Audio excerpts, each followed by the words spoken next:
কোটা সংস্কারকে কেন্দ্র করে সারা দেশে ব্যাপক প্রাণহানি ও সহিংসতার পর ছাত্রদের তোপের মুখে গণভবন। এ সময় বিক্ষোভকারীদের গণভবনের পুকুর সাঁতরিয়ে গণভবনের ভিতরে প্রবেশ করতে দেখে গণভবন ছেড়ে দেশ ছাড়লেন শেখ হাসিনা ও তার বোন। এই পরিস্থিতি দেখে বিক্ষুব্ধ জনতা দেশের বিভিন্ন স্থানে আওয়ামী লীগের কার্যালয় ভাঙচুর করেন এবং আগুন লাগিয়ে দেয়। বরিশাল নগরীর ২১ নং ওয়ার্ড এর কার্যালয়ে আগুন লাগিয়ে পুড়ে দেয় বিক্ষোভকারীরা।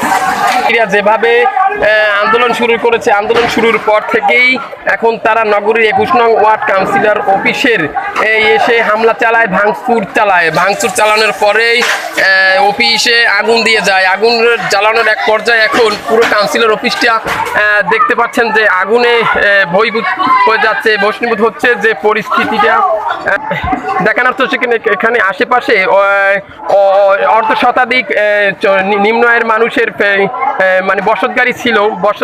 বসতঘরে ইতিমধ্যে আগুনের দম্ভ হওয়া চলে যাচ্ছে। এতে করে প্রায় অনেক ক্ষতি হচ্ছে।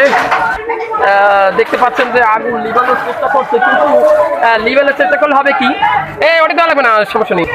ইতিমধ্যে দেখতে পাচ্ছেন যে আগুন লিবানোর একটি পরিস্থিতি চলছে, কিন্তু পারছেন না। ফায়ার সার্ভিসকে ফোন দেওয়া হয়েছে, কিন্তু ফায়ার সার্ভিসও আসতে পারছেন না। এই কারণে যে রাস্তার যে পরিস্থিতি, রাস্তা ভালো না, যার কারণে ফায়ার সার্ভিসের কোনো গাড়িও প্রবেশ করতে পারছে না, ভেঙে যাচ্ছে।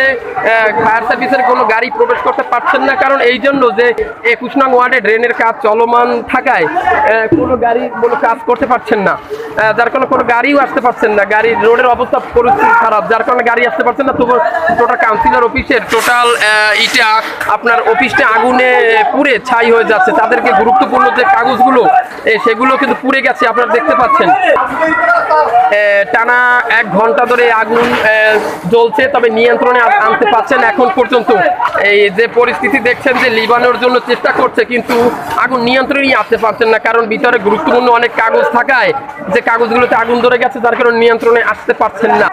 দেখতে পাচ্ছেন যে এই যে কাউন্সিলর অফিসের পাশেই যে অর্ধ শতাধিক নিম্ন আয়ের মানুষের ফ্যামিলি ঘর রয়েছে, যেগুলো এখন তারা অতি চিন্তায় পড়েছে যে কখন তাদের এই আগুন ছড়িয়ে তাদের ঘরেও যায়।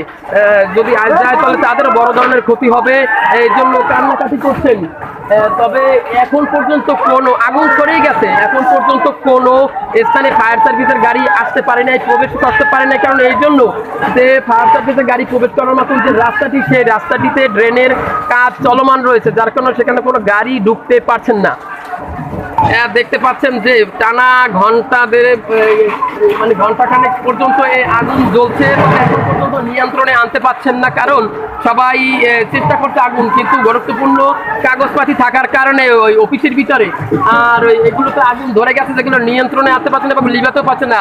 এখন পর্যন্ত ফায়ার সার্ভিসকে ফোন দেওয়া হয়েছে, কিন্তু তারা আসতে পারতেছে না। এই জন্য যে ফায়ার সার্ভিসে প্রবেশ করবে যে রাস্তা থেকে, সেই রাস্তার কাজ চলমান রয়েছে ড্রেনের, যার কারণে কোনো ফায়ার সার্ভিস গাড়ি প্রবেশ করতে পারছেন না।